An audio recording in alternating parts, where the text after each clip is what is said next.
Well, finally mga idol, projected number 1 pick na si Cooper Flag has officially drafted for the Dallas Mavericks at kinuha nila ito bilang first overall pick ngayong 2025 NBA Draft. Nagdiwang ang buong Mavs Nation sa pagkakadraft sa kanila ng high caliber player na ito mga idol. Dumagundong at hiyawan ang buong Dallas nung tawagin na ang pangalan ni Cooper Flag. With the first pick, the 2025 NBA Draft, the Dallas Mavericks select Cooper Flag.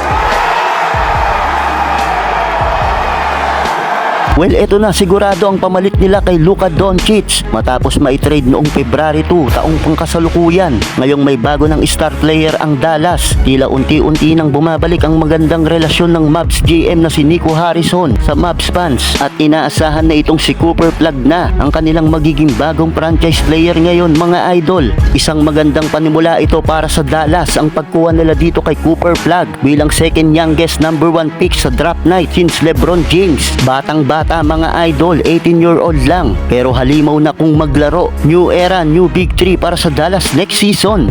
Tiyak ay magiging solid ang Dallas nito mga idol, lalo na kung magiging healthy na si Kyrie at Anthony Davis. Talagang palag-palag ito mga idol. Kayo mga idol, ano ang masasabi ninyo sa pagkuha ng Dallas dito kay Cooper Flag?